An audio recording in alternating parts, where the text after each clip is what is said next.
where did you start to feel like, you know what, I don't really want to do this anymore? Or what was the first feeling you got where it started to eat away either in your heart, your stomach, or somewhere where it started to say, I don't know about this?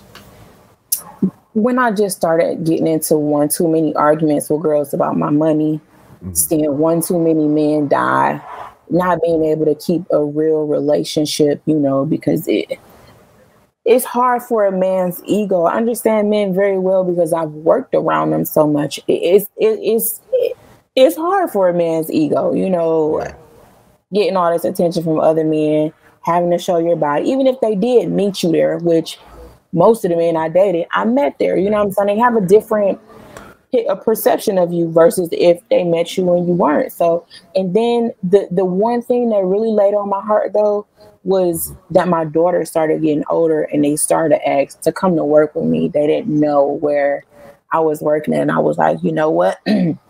Yeah, it's time to make a career move. Like, you can't do this all your life. You have nothing, absolutely nothing to show for all this money you were making.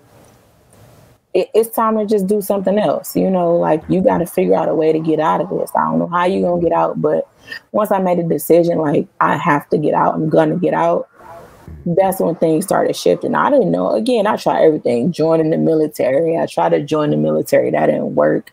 They didn't accept me. I don't know why, but I've tried all type of things. Letting the man take care of me, all of that stuff, and none of it worked until I found God. That's when I found God. He started making moves and ways for me. I was just thinking the other day, like, I would have never thought, like, I didn't know how I was going to get out. I literally thought I was going to be in there being a grandma. Because people still to this day ask me, like, why did you, like, if I was to go back right now, they would be happy. Yeah. They would be happy. And when you say it's hard to, is it hard to get out because you're addicted to the lifestyle, or you're making this money and you don't have any other way of making money? What's the hardest part about getting out? For me, I wouldn't even say it was necessarily the lifestyle. I would say it was the money, especially after having kids. And that's the lifestyle that you use with this amount of money that you are making is the one that you're used to.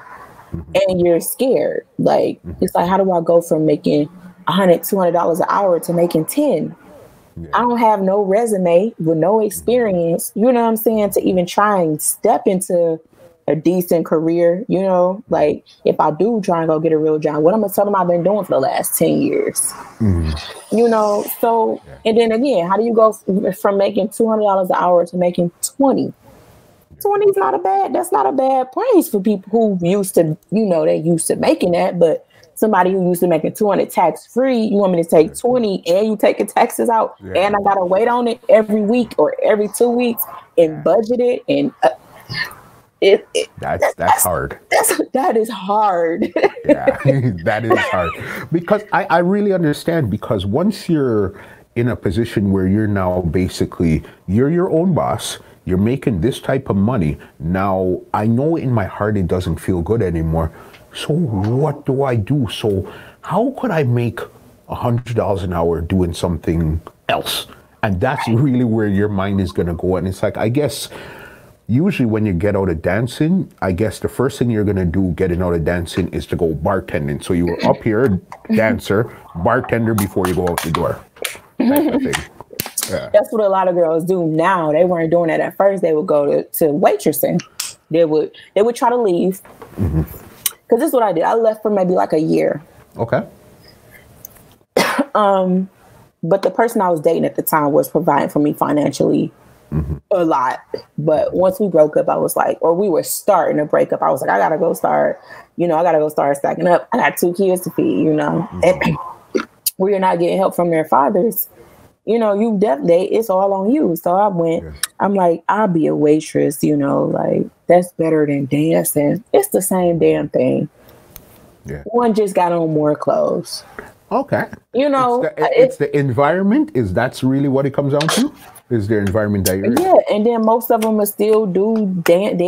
They'll still do their little twerking if a guy asks them to. But it's the same environment. The only difference is you're not on stage. Yeah. You know, if you're gonna go waitress in a restaurant, yeah. But if you still here, you know, tricking these men out their money, overcharging them, getting rained on, got these little shorts on or this little one piece on with your booty all out. It's the same thing. It makes you feel better. You know, it makes a lot of them feel better because they can say, "Oh, I ain't stripping." Yeah. Okay, whatever. You know what I'm saying? It's just wordplay schematics, but you're still in the environment. Exactly. You still look the same. You're still kind of the same thing. This podcast is brought to you by www.twolinesmusichut.com.